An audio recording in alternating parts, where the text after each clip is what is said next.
It's time to ignite your soul and unlock your full potential. Join us on Beneath the Helmet, the podcast exploring firefighters' health and wellness. Hosted by retired Fire Chief Arjuna George, our podcast is the perfect place to start your journey towards becoming the best version of yourself. So come on, let's join the conversation and find out what sets your soul on fire. All right, welcome back. This is episode number 15 with Beneath the Helmet. Today I'm joined with one of the most bravest open fire chiefs that I know. He's a fellow author of 2 amazing books, mental health leader, Fire Chief Steve Serbic. Chief Serbic joins us today for a great conversation on firefighter and mental health. He shares his journey, his challenges, along with some great tips and resources for today's listeners. As this podcast is being released, so is his new book, Extinguished, a Fire Chief's Memoir. So be sure to check out both of his powerful books, and those links will be in today's show notes. So please enjoy this episode with Fire Chief and a good friend of mine, Steve Serbic, as he shares his powerful story and provides hope to all first responders. It's okay not to feel okay. This is a great conversation with Chief Serbic. Until next time, stay well.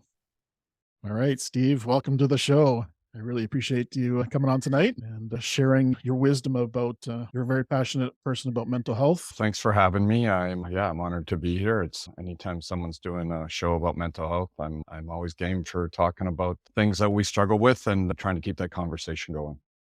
Appreciate that. For the listeners who don't know who Steve is, give us a little background of where you came from and what brought you to being an ambassador for mental health. Yeah, if you had told me in 1990 when I got hired as a firefighter in the city of Surrey that I'd be out there championing mental health, I think I would have told you you're crazy. First 10 years of my career, I actually looked at people who were struggling as weak. And to be honest, I didn't notice a lot in Surrey. It was a rough and tumble place. There were lots of challenges. Staffing was an issue. Big department, but all the engines were three people, 2-person rescue, 2-person ladder trucks, but 3 on an engine. So that's just how we did it back then. And it was effective. We started there. We had 420 paid on calls and 125 careers. And now there are over 400 careers and very few paid on calls. It's been a journey for sure. I've lost a lot of friends on my journey to suicide, including my own brother. I wrote a book in April 2021, was released, and then I'm releasing another one here in August of this year. It's at Friesen Press now, and I'm probably halfway through the process. The script's all done. We're just going through the little bits, but it takes a few months to get that done. So that's who I am. I'm still an active fire chief, which makes it interesting to be out there and keeping the conversation going. But I'm certainly not afraid to talk about things that can make people better at work, especially things like organizational stress, struggling, dark thoughts, addiction, those type of issues that secretly went unspoken, maybe untalked about in the fire service. I'm not afraid to talk about those. What kind of reaction do you get from other fire chiefs when you talk about this? Is it well received, or is it, I wouldn't say awesome. New to them, or are they spooked by it, or how do they react to you? You know what's interesting? One of them said to me, I was at a convention about just a few weeks ago, and we went for coffee, and he just wanted to tell me how much he supported what I was doing. And he did say, I'm glad I'm not you because I wouldn't be doing it, but I do support you, which meant a lot. Big chiefs like Karen Fry in Vancouver, Travis Whiting in Kelowna. There's some chiefs out there, Tim Doyle in Nanaimo. There's some big names out there that they're out there talking about it. They're out there supporting their members, and they realize what works and what doesn't work. And I think that's major as well as anybody. Managing people is very hard. And when you have people that are struggling, you need to try and figure out why. And that's the toughest battle for a leader or a manager or fire chief is, what can you do to make this a good place to work? And the Esquimalt where I work now, it's had a very tough past. It's had a tough history, but a lot of conversations about how to be better, a lot of conversations on how do we go forward, how do we grow? And the firefighters are more than willing to tell you if they trust you what they think. And they play a massive part of rebuilding the department. And I lived through that in Surrey in the mid-90s. Things weren't good. Morale was low. Management was butting heads with membership, and 15 fire halls, every frickin' truck hit the road at 11 o'clock and drove around until 3 a.m. And there were fights in fire halls. Drug use was through the roof. drinking was like totally the norm. Yeah, a lot of challenges. I've seen it, lived it. And so I've been able to have a different view on when I see an organization struggling. And I'm so fortunate I get to go into them and speak and talk to the members and the chiefs. And yeah, it's not an easy, the fire service isn't something you could explain very easily to someone who's not in it.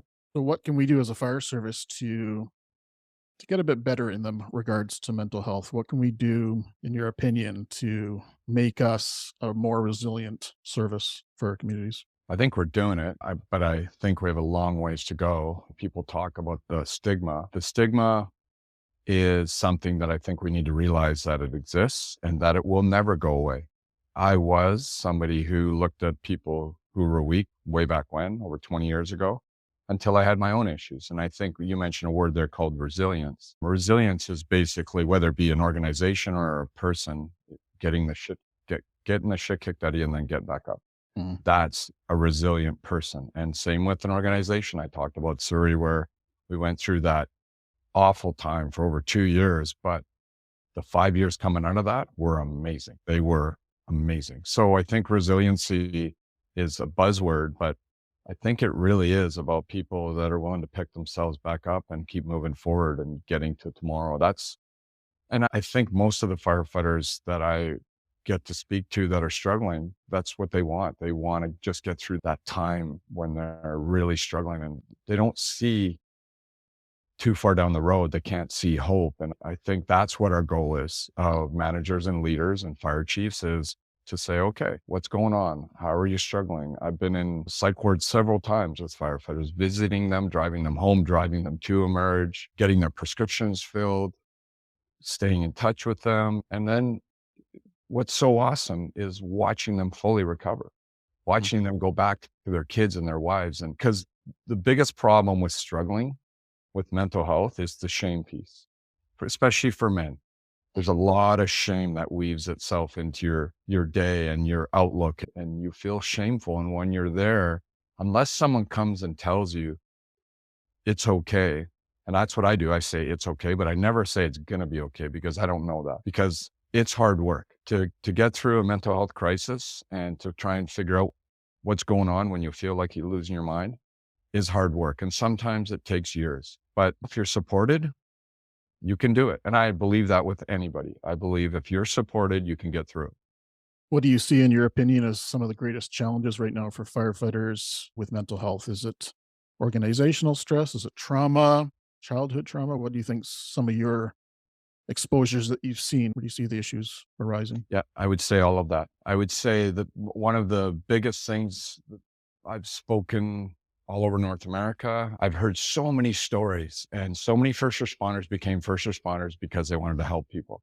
And they wanted to help people because they had a shitty childhood or they went through some trauma or adversity, and they decided that they were going to help people. But what's interesting, which is super common, is they never dealt with that trauma or that childhood or that past, right? And I would say in the majority of cases, when someone does take a knee and goes off work, it is not from the trauma they're seeing on the job.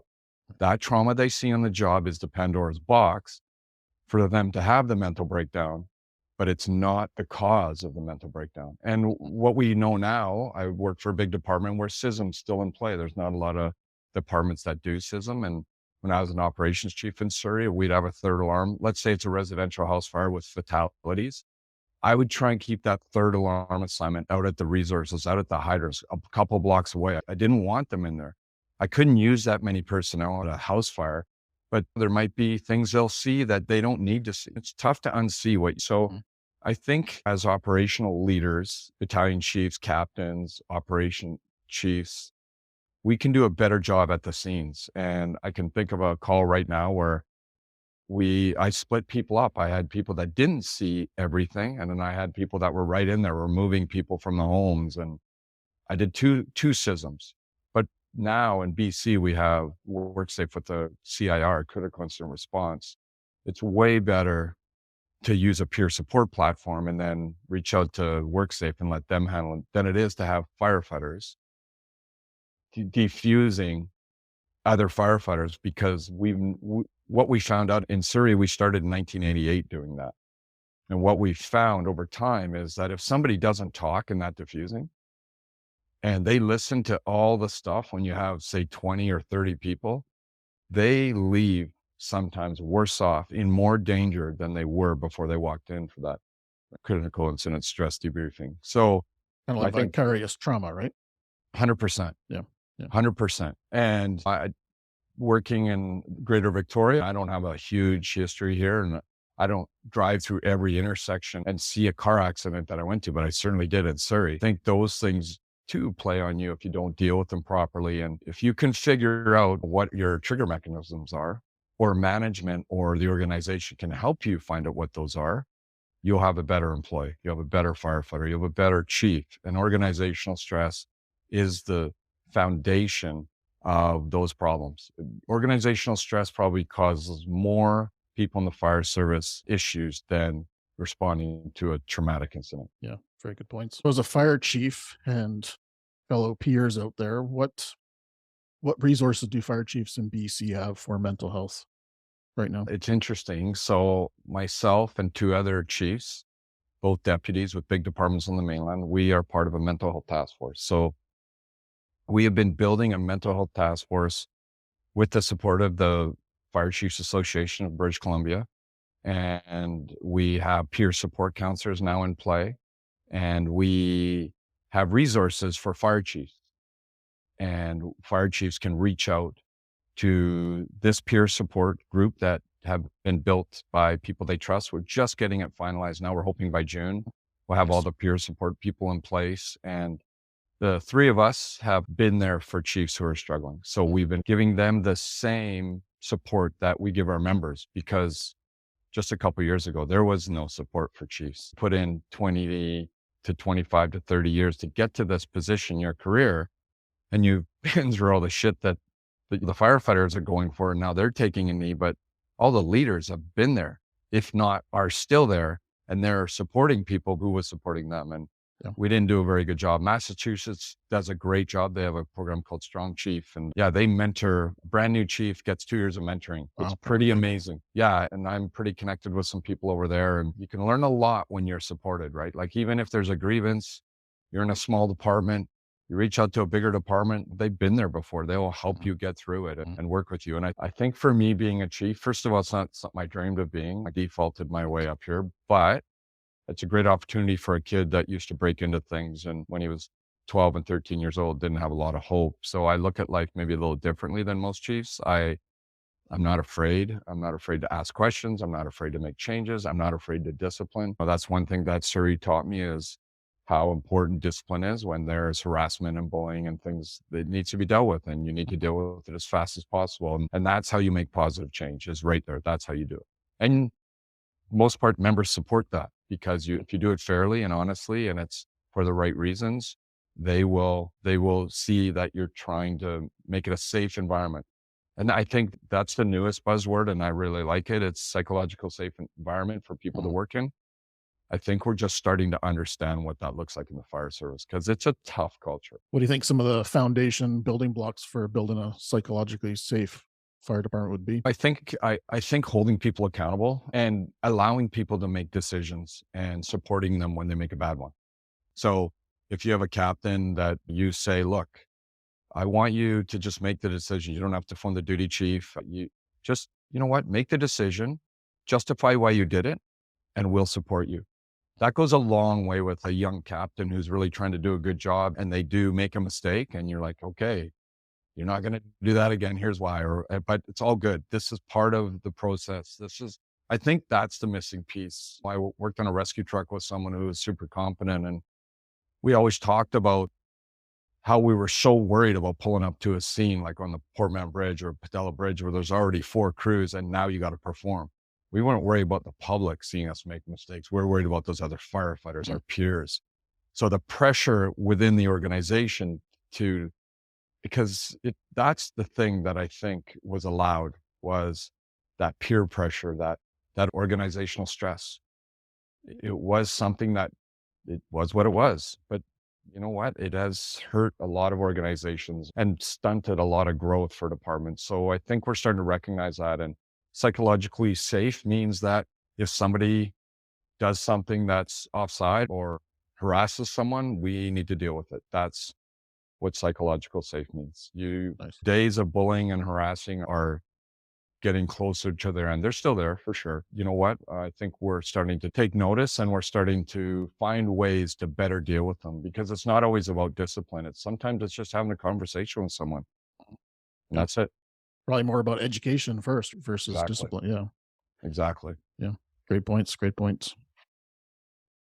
So what does Chief do for his own self-care Yeah. daily basis? What's I, some of your nuggets? I With probably wisdom? should have an awesome answer for this, but I was on a stage at a wellness summit conference, and that was the first question they asked me. And it was right at the end of the year. And I said, man, I did not do a very good job in 2022. I look back, I worked a lot. I didn't feel like doing a lot of exercise or getting out into nature. So I filled my bucket up with work, which is the worst thing you could do. But I do ride trials bikes. So I have a trials bike park right next to my home here in Greater Victoria. And so I can ride right out my garage. And I try and do that more often. I got a dog, a border collie dog that I spend time with. My wife's super supportive. We try and go for walks and do stuff. But in all honesty, I didn't do a very good job of that in 2022. So this year I'm trying to be better. I'm doing a lot of courses. I took a bunch of clinical counseling courses. Just before COVID, I put in for my master's and I started the program, and then COVID hit and I was actually working in Surrey then. And it just got so busy. I deferred and then I didn't finish. Yeah, I'm doing a bunch of stuff now, researching and learning about gut, liver, and brain health and how important it is. And so for those big drinkers out there, I'm trying to get a little bit more educated so I can explain why you don't want to be using alcohol as a coping mechanism. Because here's why, not to mention, it just got nailed as a type 1 carcinogen. Occupational cancers that are coming out are directly linked to drinking alcohol, which is terrifying. That's all happening right now. Yes. So it's making everybody think. And I coped with alcohol as good as anybody. And I hear people saying they're coping with cannabis now. I've never tried weed, but I have 2 buddies that were sick with cancer, and I know they had no appetite and they used CBD and it really helped them, got them through their chemo. And my mind's opened up towards different coping mechanisms over the last 5 years that I never thought. You look what Special K is doing for people with suicidal thoughts now. You look what psychedelics they're using them for. It's pretty amazing. And I don't think when you're struggling that there is a no-go. I think different people need different avenues, but you have to go through a health professional. You need to be meeting with your doctor, a health professional, whatever journey you're on. Clinical counseling, I'm a huge proponent of it, but it doesn't work for everybody. It just doesn't. Yeah, it's pretty amazing to see what's happening with the psilocybin and like you say, the LSD, the Special K. It's all used to be a no. That's sex that we don't look at and we don't touch, but the things that are coming out for people who are suffering from trauma and stuff, it's working like magic on some of those people. If you look back at history, Nixon took them all away. They were working before, pre-70s. They were using them and then they took them all away. And I talked to people who are pounding back the booze and they're like, this works for me. And I don't challenge them on it because it worked for me too until one day it didn't. Coping with alcohol does work. Not to mention it's a social lubricant. So when you're around your friends and you're having a couple of beers or some drinks, it is therapeutic to be around your friends and talking. And that social lubricant is a massive piece of the fire service. It was how we were taught. If a call bothered you, have a drink. If it still bothers you, have another one. I was taught that way and it worked. And then one day it didn't. 10 years into my career, it didn't work anymore. And I'm not against drinking. I have lots of friends who drink. I'm a casual drinker. I am fearful of the old days where I really got in a lot of trouble. I have a different outlook, but the people that cope with alcohol, man, I totally get it. I get it because it worked for me. So when you said that 2022 was a bad year for your own self-care, what did you notice in yourself that was maybe decreasing or? Yeah, I think as one of my kids said it best, my son moved home from Japan and my daughter was home from Queens, and they hadn't been around me in a couple of years, like full on. They'd come home in the summers and Christmas for a couple of weeks. But they asked my wife what was wrong with Dad. And what was wrong with Dad was when I came home, I didn't have any capacity for my family. So I was just in a young department that's been a rebuilding stage. So I was pretty focused on that. And I'm a fence builder, so the fence can be finished by midnight. I would rather stay out there, not eat dinner, and finish that fence. And that can catch up to you. So it certainly did in 2022. I worked a lot of weekends. We were really short of staff. I really felt, what did I say to my wife? I said, oh, if I just get through this week, next week's going to be a breeze. And she said, Steve, you've been saying that for a year. And she's right. So I think that's what we get caught up in. And I do a lot of breathing. So an amazing human being by the name of Jim Keats taught me how to breathe. So in the morning, I wouldn't call it meditation, but when I wake up, I do about 10 minutes of breathing, just focusing my thoughts on my day. I just breathe before I get out of bed. Sometimes I'll hop in the hot tub at just after 5 and I'll do some breathing in there, take a shower, get ready for work. And then anytime I get into trouble, I used to suffer from anxiety and I had panic attacks. I haven't had those in years. Actually, you do know this individual. I lost a friend of mine, Forrest Owens, last summer. And that's the first time in many years that I've had a big panic attack. That night, I met with the family just to see what we could do short term until we could get things sorted. And I went to bed that night and I had a massive panic attack. And I said to myself, okay, I know why this is here. I know we haven't had one in many years. I breathed through it. But the next night I had another one. And I breathed through it. I phoned a friend of mine who's a psychologist in Colorado. And I was feeling very emotional. And so we just talked it through. And then within a couple of days, it was gone. And I've never had another one. But sure enough, it came back. Anxiety is worried about the future and depression's kind of worried about the past. So what I found out I was worried about was my own mortality. I've never been afraid to die. But what I realized when I lost this friend was what a huge hole he left, not just with his family, but with everybody who knew him. Like he was a special human being. And that scared me. It scared me that I was going to leave that hole for my family, my friends. So I had never really thought about something like that before. So once we figured out that's what was bothering me, nothing, it was all gone. I was still sad I lost a friend, but I certainly wasn't battling those things. So that's how powerful counseling can be. For me, it works. EMDR works for me, but sometimes people need other options. It's always changing. There's so many things that,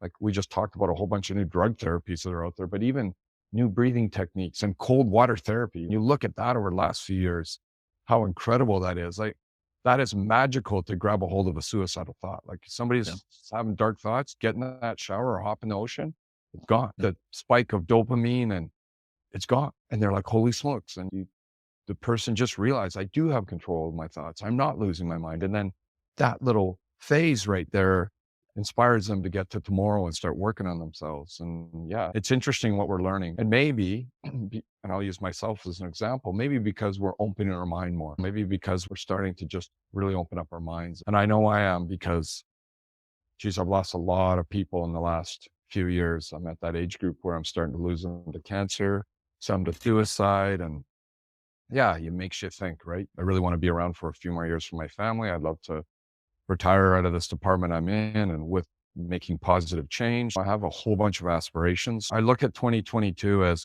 maybe a bit of a resilient year. So I learned a lot about myself and there was some growth in there for me and I'm making healthy changes now and eating better. And yeah, 2023 has been pretty good.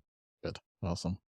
Yeah, totally agree. I think there's so many new modalities. I honestly think that this time in the fire service for all members from rookie to chief, it's pretty exciting times for the advances we're making in self-care, mental health, and just being more open. I believe that we didn't talk about meditation 5 years ago, and now everyone's talking about meditation, breathing exercise before you go on a ride. That's pretty cool to see that transition occur for the betterment of fire service. Yeah, I look at it as exciting times for sure.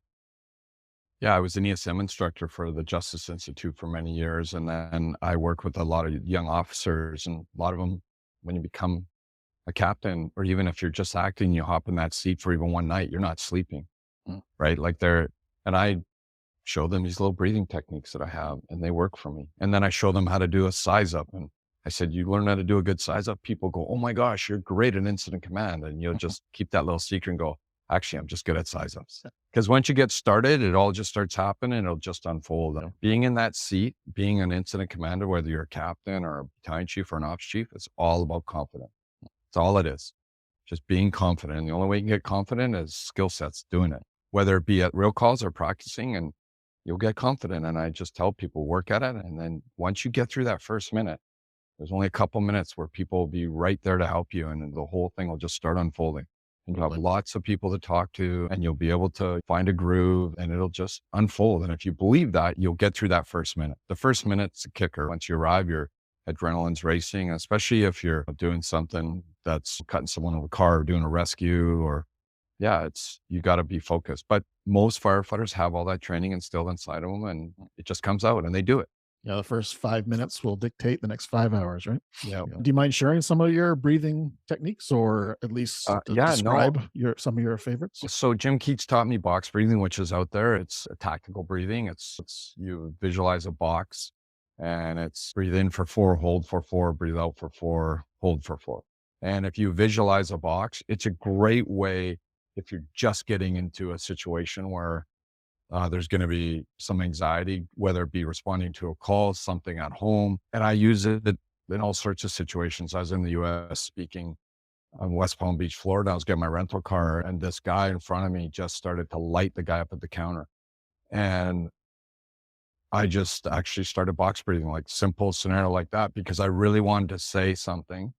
But 1 in 5 people in the United States have a gun. So I thought maybe this isn't the time. And this guy was so irate that he wasn't getting an upgrade. Like he wanted this person fired, was swearing his head off. And normally I would say something, but I just smiled and did my breathing there. And I've used it responding to calls. Most calls, I do it just for practice. My other breathing it's more of, Jim taught it to me with breathing with intent. So when you're breathing in, I do 5 and 5. Some people do 6 and 6. So I just breathe in for 5, in through my nose, out through my mouth. So it's a conscious thing that you can recognize. And I think of what I'm grateful for. That's how I start my day. And what am I grateful for? And then when I drive to work, I think of what are my challenges going to be? And then it's interesting how you can clearly think about dealing with your challenges if you start your day well in the morning. And you again, confidence. I feel I'm pretty confident human being. I'm not afraid of anything, but I think I got through a lot of things in my life, and I got here through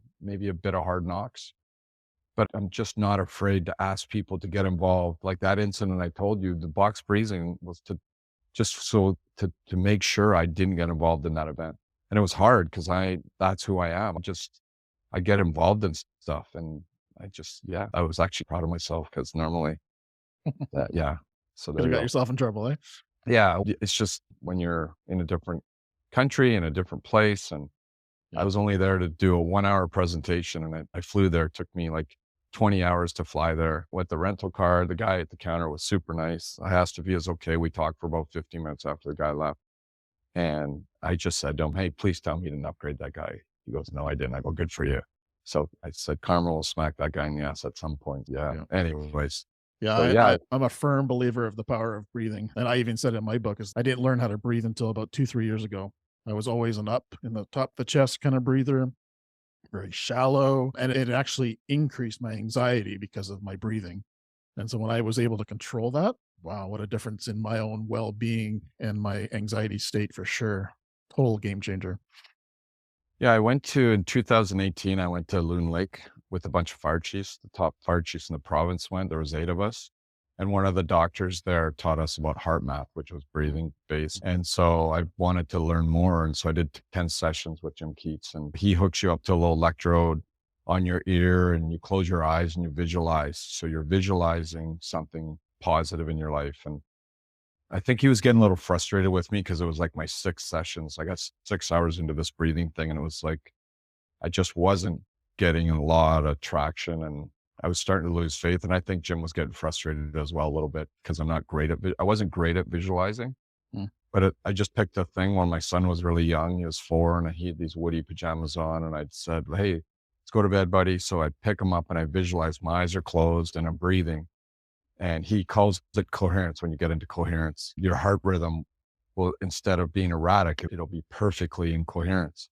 And so I started thinking about this. I could even smell the fleece because we used to use fleece with our clothes as I was visualizing carrying my son up to my room. And then Jim said, "Okay, open your eyes. You're there." And I could see clearly on the heart monitor that my heart rhythm was in perfect synchronicity. And he said, "Do you feel what that feels like?" And there's a feeling, I call it the zone, but there's a feeling that happens to you when you get in coherence. And you only need to taste that once where you want to get there again. And then the practice, it just happens. My breathing happens by itself. I consciously, when I get in a situation, I don't even have to do it. My body just autonomically does it because I practice in the morning. It just does it. So I think those are some super powerful things that I'm not on any medications for anxiety or depression or anything, but I probably could have been or should have been if I didn't know how to regulate my heart rhythm and know how to control my breathing. And I attribute all of my progress to breathing. That's awesome. Yeah. Yeah, I would agree. One of my favorites is the 4-7-8. So in for 4, hold for 7, and out for 8. Yeah, like I said, breathing is couldn't recommend that more to listeners today for sure. Yeah. If you do some research, I always tell people, you think you could hold your breath for 90 seconds? You're like, no way. I go, okay. Wim Hof's got a YouTube video out there. Guarantee you would be able to do it. And then you could go into 2 minutes, 2.5 minutes, 3 minutes. But it's interesting that people don't think they can do it. But he does it with you in 11 minutes. In 11 minutes, you're holding your breath for 1.5 minutes. That's a long time. It's a long time. Yeah. But it's power of thought, right? Walks you through it, but you're holding your breath for 1.5 minutes. Think about what you could do if you're in a burning building. Now we're doing self-rescue techniques and self-survival. And I wasn't taught that. Like I never in the fire service was I taught how to breathe, to manage my emotions, to manage my anxiety. Nobody taught me that because you know what? It really wasn't a thing. And if it was, I'd probably been one of the people that said, yeah, I'm not doing that. That sounds too wacky, crazy for me. But look where we are now. Awesome. Love it. Tell us about how you came to write in your book, The Unbroken. It's interesting. I'll go back to that Loon Lake. I was in there and I'd lost a friend to suicide, and I was actually feeling pretty good when I went there. All the chiefs thought they were going there to just see this program for their members, and we're there for 4 days. And one of the things they asked us to do as soon as we got there is to write a little story from the time we were a kid till the time we became a firefighter. And when I had my mental health crisis way back in 2000, the clinical counselor I was working with had me do exactly that. And she wanted me to journal, and she said I didn't have to share it with her, but I wrote this. I had 150 pages of notes from my childhood. And what's interesting about that exercise, I didn't tell them that I'd already done this exercise. My wife knew it, and my friend who took his life. Those are the only two people that knew I had this stack of papers that I had never gone back and revisited since that clinical counseling 10 years into my career in Surrey. And when I left Loon Lake, I definitely was struggling. When you hear other people tell their stories and you open up, you become vulnerable. And it was just such an amazing experience that I'd never experienced before, that I wanted to go back and revisit those notes I had in my closet. So I pulled them out, and I ended up leaving the fire service, probably about 8 months after that. And I decided I was going to write a book and go and speak. And so I spent 2 hours a day for about a year rewriting those notes into something that might be a little bit more that people from the fire service might understand, but I did not write it to publish. So my buddy who took his life said, look, you got to finish that, and you got to just give it to your 2 kids. They might be thinking something about you that they don't understand. And so that's how I wrote it. I was writing it to give it to my kids, both of them. And then a friend of mine, my son's friend was a lit major in university, and he was there and he was strapped for money. So I said, I'll pay $250 a chapter to clean up my notes. And I did. And he said, you should show this to an editor. So I did. I found an editor, sat down, gave them the manuscript, and they go, you got to publish this. And I had some really personal parts in there. One about a girlfriend in high school that I didn't want to share because I didn't want to hurt that girl. The girl was sexually abused. And when I was involved in that relationship as a teenager, all I wanted to do was run away. So I was ashamed of that. I didn't have the tools to deal with that. I didn't want that part in there, but the editor talked me into leaving that in there. There's a time when I got beat up at high school and I had a suicidal thought, and I thought about taking my life at 13 years of age. And I wanted to take that part out because I thought it'd be too hard to put that out there. And she convinced me to keep that part in there as well. And then I went down to Friesen Publishing in Victoria and just talked to somebody there, and they were very supportive. And we went in there, and I ended up going back to Surrey Fire. Surrey Fire asked me if I'd come back, and I went back. And when I was in the Surrey Fire Department as an operations chief, it was finished. The book was finished. I just thought I would wait till I left the fire service before I push publish. And there wasn't anything in there that would be harmful to people in the fire service, but I held a position that was respected as an operations chief in a big department. And I'm not saying I am respected, but I'm saying the position was, and I didn't want to hurt that or the department. But a female member in the RCMP shot herself under a bridge in Richmond. It really bothered me. And then I started to think I could get hit by a bus tomorrow. So I walked in and said to the chief, "Hey, remember when you asked me to come back and I told you I got a book at a publisher?" He said, "Yeah." And I said, "I'm going to push publish." And he goes, "Does it hurt the Surrey Fire Service?" I go, "No, actually it's complimentary." He said, "Okay." So I pushed publish on Tuesday, and on Thursday, CTV phoned me, wanted to do an interview. Gloria Makarenko called out, was a big fan of Gloria Makarenko, and then a couple black press newspapers, and then all the big newspapers, Ottawa Citizen, Toronto Sun, Calgary Herald, Edmonton, like 60 newspapers across the country did interviews. And that book, took on a bit of a life of its own. And I got hundreds and hundreds of responses from not just first responders, but people who were struggling. And I think I talk about leaving that master's program because it was a leadership program. Holy smokes, did I ever become educated on how people struggle and how they got through it. And one thing I can tell you is that they're all different. Like everybody's story is similar, but the way they coped and got through it and were able to courageously tell someone they don't even know their story, amazing. I just think of some of the stuff I've been through in my life, and I wouldn't trade it off, because that experience of people reaching out and talking to you about their struggles was, some of the fondest memories, toughest memories, listening to people. But wow, amazing. The human spirit is so resilient.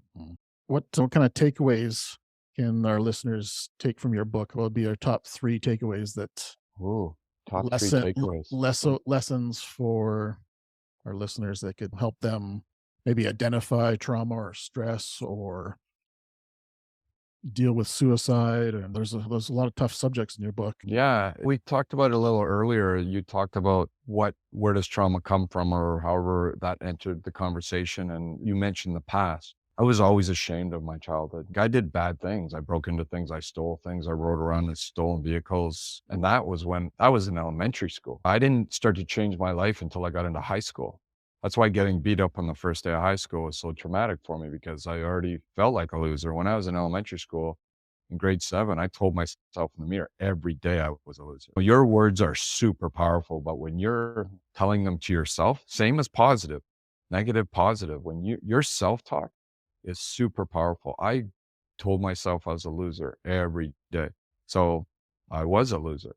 But when social services took over my life, I had an opportunity. My dad is just coming off an impaired charge. He wanted to keep custody. I wanted to stay with my dad, put me in sports. I think it's a little bit of a journey of growth. Sports saved my life. And my dad just a World War II vet, European, tough as nails, scary looking human being. So when he was mad, he was terrifying, but he never said he loved me as a kid. When he put me in sports, he put me in lacrosse, hockey, boxing, but he was there at all the practices. He showed me he loved me. So I finally got to feel what love looked like. And my mom was removed from the home, and I didn't speak to my mom for probably around 5 years. But at the end of the book, it's actually a love story. Little boy always wants his mom's love. And I got to be friends with my mom. She got to hold my son before she passed away. And so a lot of my friends read that book and they're like halfway through and they're like, "Serbic, I can't do it." I go, "Keep going," because it's a great ending. And the great ending is I'm an ops chief in one of the biggest fire departments in the country. And I got a beautiful wife and 2 great kids. And I rebuilt my whole life. And and that's where the second book comes in, because I couldn't tell the whole story. And I do tell it in the second book. So people that have been through financial loss, people that have been through adversity, people who have lost faith in themselves. Not every day's great, and it doesn't mean problems can't follow you around. And I definitely Yeah, it almost happened again. That event as a little kid almost it played out almost exactly the same as an adult. It was terrifying. And then I started when I got through that, I made some bad decisions, but I lost my ability to sleep. So if you ever hear one of my presentations, you'll hear me talk a lot about sleep. Most first responders who have dark thoughts will have had nights or weeks where they haven't been able to get a deep sleep or REM, and they'll be coping with alcohol, or they'll be doing things that aren't helping them get sleep. In fact, the more alcohol you drink, the worse you will sleep. People think, oh no, I'm gonna pound back a bunch of booze, I'm gonna sleep like a rock. Well, you are passed out. You're not sleeping. It'll You're put not. you to sleep fast, but then it's going to wake you up in a couple hours. Yep. Yeah, you'll wake up tired. And so I learned a lot about myself in the later parts of my life as well. And so I write that in the second book. And Mm. I think one of the takeaways I think people would get from the first book is everybody's got their story. Mm. So many people said, look, I didn't do the stuff you did as your kid, but I related to so many things.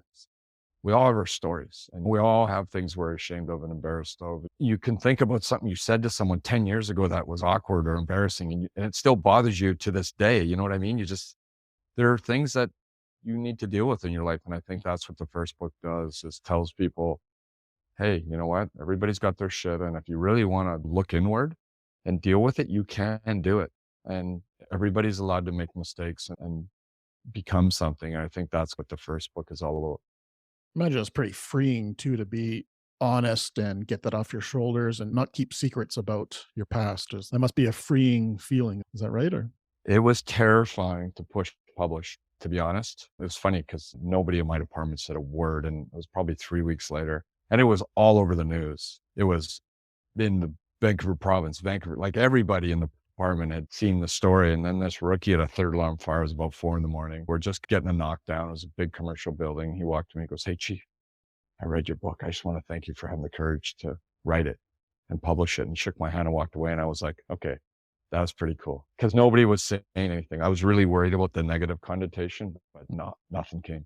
And I let a bunch of chiefs and people I care about in the fire service read the second one, because it's a little bit more, it's the next level. And yeah, they're very supportive. And yeah, I'm going to just keep moving forward and try and convince those people that are out there all by themselves and feeling full of shame and feeling super lonely that, hey, it's okay to talk about it. And I do get those calls, and I do feel honored, but I also tell people I'm not a clinical counselor. I don't have the tools to help you walk through your journey, but I'll make an appointment with a good clinical counselor for you tomorrow. Done that multiple times. But if someone calls me back a second time and they tell me, I just want to talk to you because I felt better, I will say, if you can't go through a health professional, I don't mind talking to you, but if you're not going to actually do the work, I have my own family and I only have so much capacity, as I talked about. I can't do this. I can't just be your friend if you're not willing to step up and get help. And a lot of people, that does convince them to go try something. Like most men, myself included, it took me 3 counselors before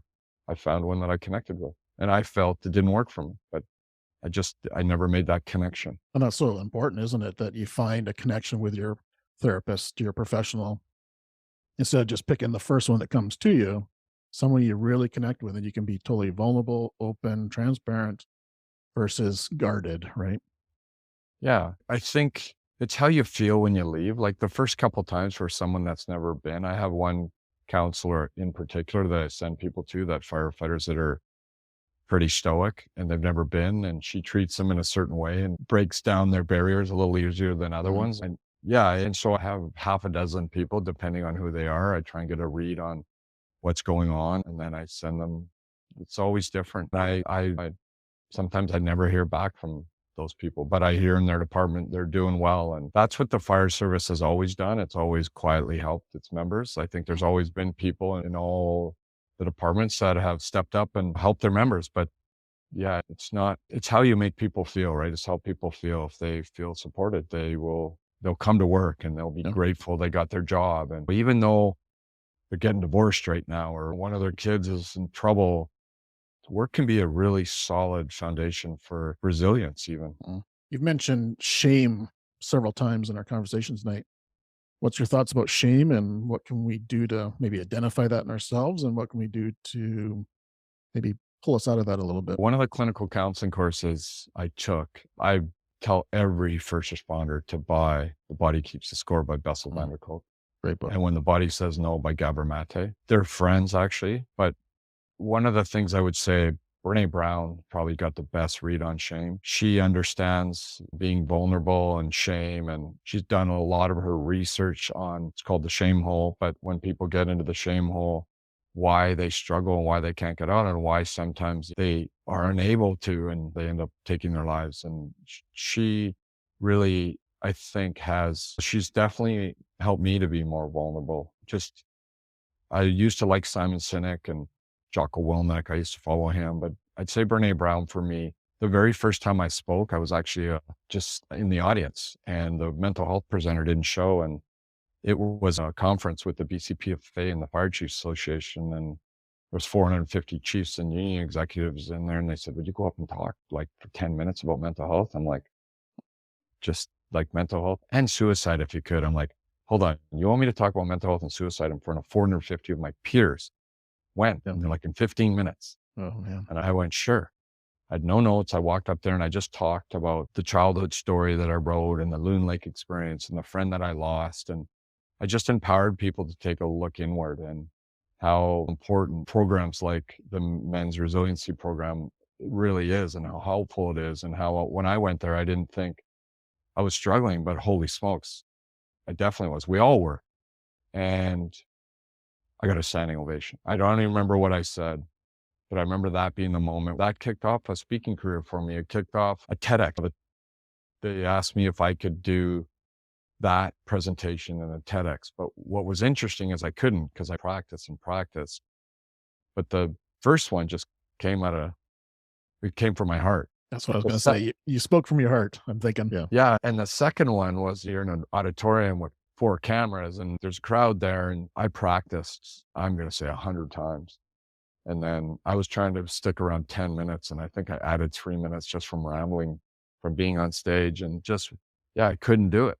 I should have went up there and done a whole different topic. I should have went up there and done something completely different and just winged it. But anyways, I learned a lot about speaking, and I met an amazing guy by the name of Ray Rainey. He worked for the IAAF, and he would go into mass shootings in the United States and set up all the counseling for the members that responded. And he was the battalion chief for the Columbine High School shooting. So he was first in on the Columbine High School shooting, and his lived experience got him basically his education. That's lived experience compared to education is definitely qualifies. And he was also a Vietnam vet, and he had never struggled from post-traumatic stress before the Columbine High School shooting. And he had to take a bunch of time off and rebuild his life. And he mentored me early on about my speaking, and to not talk about post-traumatic stress disorder, but to talk about post-traumatic stress injuries. And so I talk a lot like that. A lot of us have been diagnosed with PTSD, and I still argue the fact that I'm not disordered.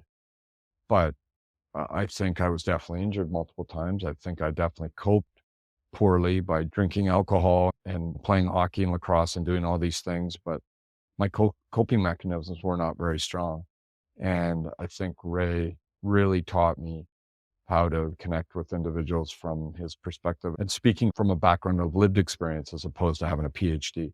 He really helped me talk. And so I was very fortunate to meet him early on. And I actually just talked to him a few weeks ago. He's retired. He doesn't want anything to do with post-traumatic stress, going to mass shootings. He's done. He's living his life. And good. And life's a journey, right? Yeah. PTSI, I'm a firm believer of that as well. It's an injury for sure. And honestly, I think that most firefighters, if not all, have some sort of traumatic stress. Like, how can you not have some traumatic stress? Doesn't mean you have a diagnosis, but going to see these calls day in, day out, you're going to have stress in your backpack. You're going to have trauma in your backpack.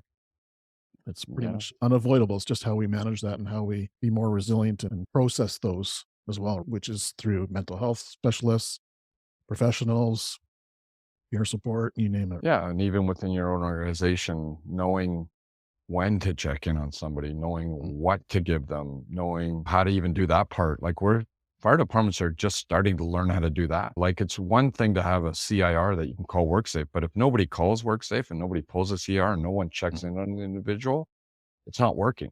Yeah. So that's the missing piece. And the other missing piece is the family members. We always left family out of it. Now we connect directly with family. We just had a really, really horrific call where the crew were covered in blood. They had to throw their uniforms away, and they went home with a package for their spouses and partners. Watch this, look for this. That's something we did in Surrey, and I brought it to the department I'm in now. And yeah, and then we check in on the partners, and we check in on and so now you're getting checked in from work, and you're also getting checked in from your wife or your husband. And that's the powerful piece, because really hard to hide from both ends. It's interesting. What do the partners get when they get that package? What's in there? So there's just watch for signs of not wanting to do anything, staring off into the TV, drinking more than normal, crying. Yeah, all sorts of things that the person normally wouldn't do. And it's almost like a checklist. And so 5 to 7 days, the chemicals in your brain start to settle down. And then that's when, they would want to do an actual debriefing, like a significant critical incident debriefing. That's what the handout takes. Like the next 5 to 7 days are important. And even with everything I know, I'm still bothered by, I still know that, like in Surrey, when I worked there, every couple of weeks, the ops chief would have to sit with the crew and go over an interview, and you'd have to hear every firefighter get interviewed. If there was 6 on a crew, every one of them. And I'd leave some nights going, holy smokes, I cannot protect my mental health. I just heard that story 6 times, and it's horrific. And so I'd phone my wife, we'd talk it out. I'd phone friends. I'd try and do some exercise, because we do know that by moving the body, it really does push the mind into a positive space. There's lots of things you can do, but I know enough now that I know I will be bothered, and I'm okay with that, but I'm not going to do anything about it. Yeah. What's your thought about talking with our partners? How much do you like to share? And what do you think is a healthy amount to share? It's funny. I raised my kids with 4 other firefighter families, and we went camping together. We went skiing together. Like, we would spend Christmases together, and our kids are all about the same age. And it was 4 firefighters and 3 nurses and somebody that worked in the cancer agency. And so I think I probably shared more than most. When I was diagnosed with depression, the toughest thing was for me to tell my wife.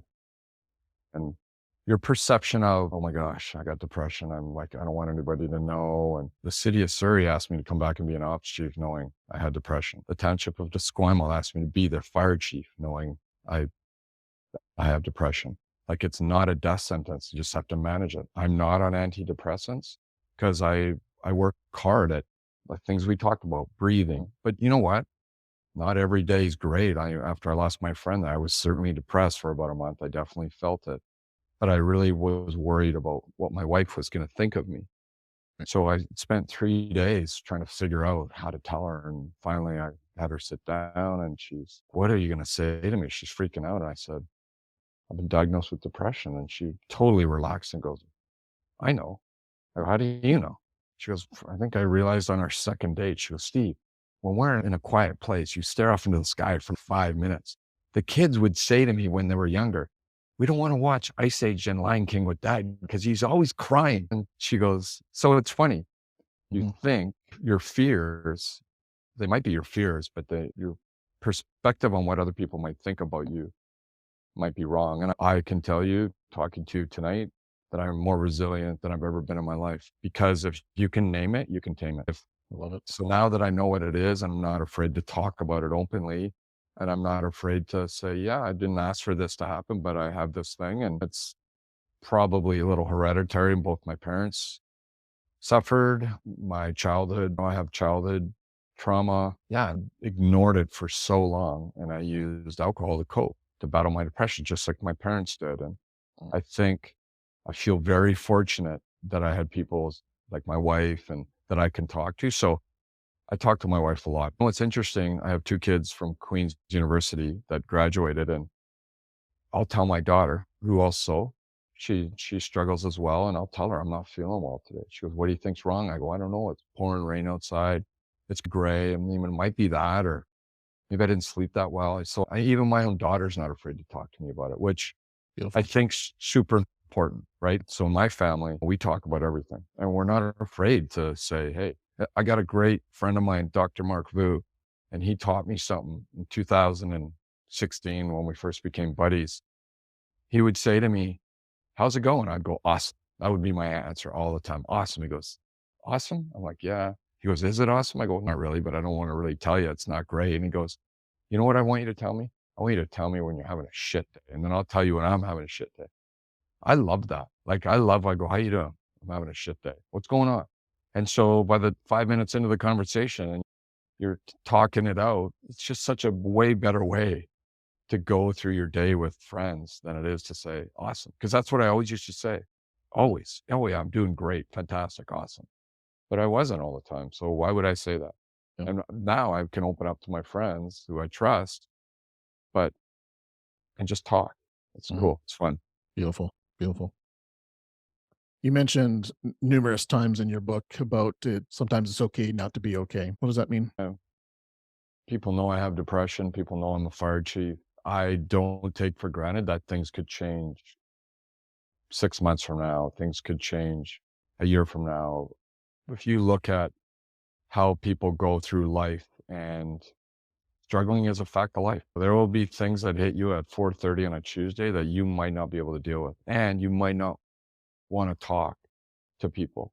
So I tell people, I've had lots of phone calls. I've had several phone calls when people say they're about to take their life. And I've been on the other end of that when the person's hung up the phone and done it. So I've been on the failure side of that as well. But I tell people, it's okay. It's okay to feel this way. If it takes you a week, a month, it's okay. I just don't tell them it's going to be okay, because they have to do all the work, right? They gotta do all the heavy lifting, but it's okay to feel crappy when you're going through something. I compare it to in the fire service to a smoke alarm. Like, people are like having anxiety. I go, hey, that's your smoke alarm going off. You can knock it off the wall or pour booze on it. It'll muffle the sound, but it's not fixing whatever the problem is. And so everybody's got their story. And that's one thing I did really find out when I wrote that book, was how many people had their story but didn't really want to share it with anybody. But for some reason, because I put myself out there, they were comfortable sharing it with me. AJ, so many people are struggling. So many people I know that are struggling, and you just want them to get through it. You want them to be, and you're worried about them, but you don't judge them for struggling. And I say that because I did do that in the first 10 years of my career. I was a kick-ass firefighter, I thought, and I loved going to those gnarly calls, and life was great. I was playing lacrosse. I was drinking all the time, and hockey, and I was bulletproof until I wasn't. So that's what it's okay to not be okay means. You're allowed to feel crappy, and you're allowed to struggle. You're allowed to cry. How many men don't think they were ever allowed to cry? You're allowed to cry. It's actually a good thing to do. It's healthy. Yes. Yeah. It's called being human. Yeah. You know what? It's about dealing with your stuff, right? So yeah, it's hard. And it's hard being a guy. I do a lot of work for John Ogrodnichuk. He's a professor at UBC, creator of a nonprofit called Heads Up Guys. And guys are not cool with saying they're struggling. And some of them would rather jump off a building or a bridge rather than try medication to make those feelings, put them into remission so they can get a better look at themselves, so they can start doing the work. And yeah, we have a long way to go, not just in the fire service. Society. COVID kicked the crap out of so many people. We're just coming out of it now, and people are starting to realize how tough that was. Is there any questions that you wish I asked you tonight that I haven't asked you yet? I would say I'm looking at my lighting, and it got really dark, and I wish I'd have chose a different lighting, but how's the lighting? No, it's good. Yeah, you're highlighted good. So yeah. Okay. Yeah. This isn't my little podcast studio, so I'm upstairs because It's all my good. family's downstairs. But no, you know what? I like what you're doing. I like that you're keeping the conversation going. I like that the fire service is changing. I don't know how much time I have left in here, but I do being part of positive change, and we're all starting to see it in the fire service. And if we look back at the last 15 or 20 years, and now you're out of the game, you can look back and see it much clearer than when you were in it. When you were in that mosh pit and that organizational stress, really hard to see a lot of the stuff that you could actually be part of the change because you're in it. But when you're out of it, it's much easier to see. I'm glad you're doing this. I'm happy that you're out there keeping the conversation going and using your lived experience, which I feel is as valuable, if not more valuable than I would agree. Yeah. taking a master's degree, and getting people to talk about tough conversations. It's important. So to finish off this evening, what would be one key message you want to make sure our listeners kind of walk away with tonight to improve the fire service 1%? I would say don't be afraid to get involved, to intervene. And people are like fearful to do that because they don't know how. They don't know what. It doesn't have to be in the fire service, can be at home, can be with a friend. And I've been involved in many interventions. Not so long ago, we had a really nice, great human being who's been supportive of others. And one day he just asked if we'd come in and take the guns out of his house. And we did that and spent some time in the hospital. And here's how we did this. Here's how the intervention happened. You go to that home, you give them a hug, there's lots of crying, and you phone the crisis line. And you sit on the couch with this person with your arm around them while they're talking to someone at the crisis center. And in this case, you drive them to the hospital. I would tell your listeners, don't be afraid to intervene. And it's not hard. That crisis line number is available. You can phone the crisis line and tell them to phone the person you're worried about. So there are ways to intervene. And the one thing I would say is when someone's really struggling, that shame piece is they don't want to talk. You don't have to do a lot of talking. You just go sit beside someone. And if they do start talking and you just listen, not only might you make a world of difference to them feeling better, you might save their life. And the interesting thing that I've learned, because I work with a lot of psychologists now, is when you're really worried about someone, you need to ask them, are you thinking of harming yourself? Are you okay? We care about you. We love you. Just want to know if you're okay. And if they say they're okay and you are really worried about them, ask them why they're okay. Ask them why they're not thinking of taking it. Make them put words to why they want to be here. And then you'll find out. Because people are very good at just trying to get people to stop talking to them. And so there's little things you can do to intervene. And that's the one thing I would leave with is never be afraid to intervene. I manage a lot of jumper calls, and 3 hours into those calls with 20 firefighters standing around, those people jump. And I got to be honest with you, when I drive home, I don't own one bit of that. I look at that as my survival skill is that person was in pain and they're no longer in pain. I don't know them. We did a good job here today, and I drive home and then I go to sleep. Do I feel bad about the circumstances? Absolutely. But that right there is the way life works every day. And it happens every day. And I can't control what happens in this world. I can only control how I feel about it and how I treat others. And if you can be kind to somebody in their worst moment, you'll make a difference.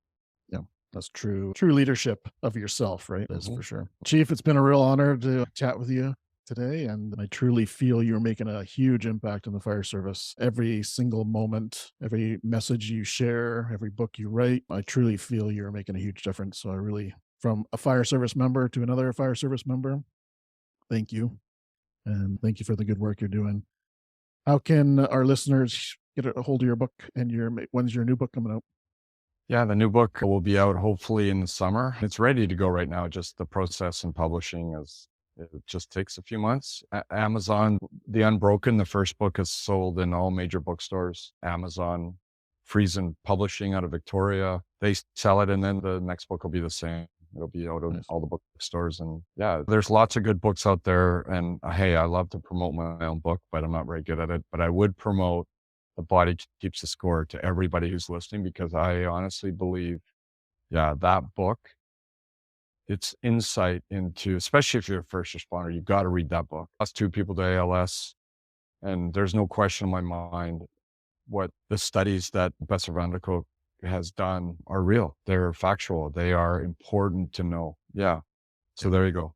Yeah, that's one of my favorite books as well. 100%. Yeah. Yeah. He's a guru in that. Yeah. So thanks so much for having me on. You're doing great work yourself. Thanks for the kind words. And I'm super grateful for the opportunity to be in the fire service, to be on your show. And there's part of my gratitude every day as well. It's just, you know what, I'm in the game still. And I'm really grateful to be around people like yourself. So keep doing the great work out there. You as well. Thanks, Chief. Alrighty. Stay well. Okay, take care. Thanks so much. Thank you for tuning in to Beneath the Helmet. We hope that this podcast has provided you with valuable insights into the world of firefighters' health and wellness. Remember, caring for your physical, mental, and spiritual well-being is crucial to achieving optimal performance. Join us next time on Beneath the Helmet for more inspiring conversations. Until then, stay well.